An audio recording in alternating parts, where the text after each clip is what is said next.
നമസ്കാരം. Media 60 news ടൈമിലേക്ക് സ്വാഗതം. കോതമംഗലത്ത് അംബേദ്കർ ജയന്തി അനുസ്മരണ സമ്മേളനം സംഘടിപ്പിച്ചു. മുൻ മുനിസിപ്പൽ ചെയർമാൻ KP ബാബു സമ്മേളനം ഉദ്ഘാടനം ചെയ്തു. ഡെന്റൽ കോളേജ് വിദ്യാർത്ഥി നിതിൻ രാജിന്റെ മരണകാരണം കേന്ദ്ര സംസ്ഥാന സർക്കാരുകളുടെ പിടിപ്പില്ലായ്മ മാത്രമെന്ന് സമ്മേളനം വിലയിരുത്തി.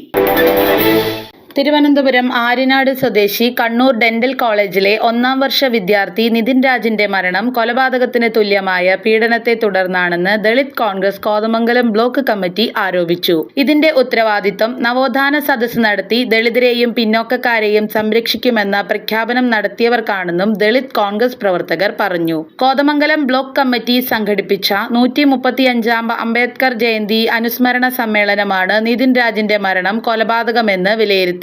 മുൻ മുനിസിപ്പൽ ചെയർമാൻ KP ബാബു അനുസ്മരണ സമ്മേളനം ഉദ്ഘാടനം ചെയ്തു. എല്ലാവർക്കും വലിയ ആശങ്കയായി അംബേദ്കർ പോലെയുള്ള പിന്നോക്ക വിഭാഗത്തിൽപ്പെട്ട ഒരാളെ ഇന്ത്യയുടെ ഒരു ഭരണഘടന ഉണ്ടാക്കാൻ ഏൽപ്പിക്കുക. പക്ഷേ കോൺഗ്രസിൽ പോലുള്ള ആക്ഷേപമുണ്ട്. പക്ഷേ അതൊരു ഏകകണ്ഠമായ തീരുമാനമാക്കി AICC മാറ്റി ഭരണഘടന ഭാവന ചെയ്യാൻ അംബേദ്കറെ ഏൽപ്പിക്കുകയാണ്.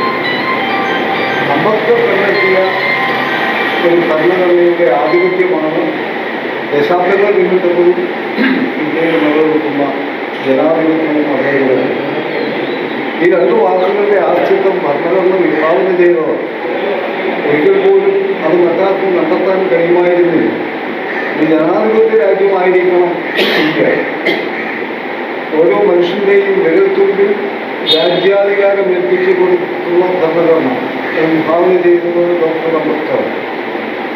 ജനാധിപത്യം പോലെ തന്നെ മതേതരത്വം.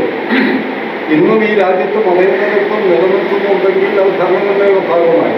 രാജ്യം നിലനിൽക്കുന്നത് ഭരണഘടനയിൽ ഊന്നിയാണെന്നും ഭരണഘടനാ ശില്പി ഡോക്ടർ BR അംബേദ്കർ എക്കാലവും സ്മരിക്കപ്പെടുമെന്നും അദ്ദേഹം പറഞ്ഞു. Dalit Congress Kothamangalam block president AT Laiju അധ്യക്ഷത വഹിച്ചു. നേതാക്കളായ Shameer Panakkal, Babu Elias, Abu Maideen, MS Eldhose, PC George, Peter Mathew, George Varghese, Sathar Vattakkudi, Vishnu K Raj, Jayan Kuttampuzha, Murali Kuttampuzha, KE Kasim, Anil Raman Nair, Baby Xavier, Johny Marachery, Kunju Irumalappady, Ayyappankutty Kottappadi, Vijayan Nair എന്നിവർ സംസാരിച്ചു.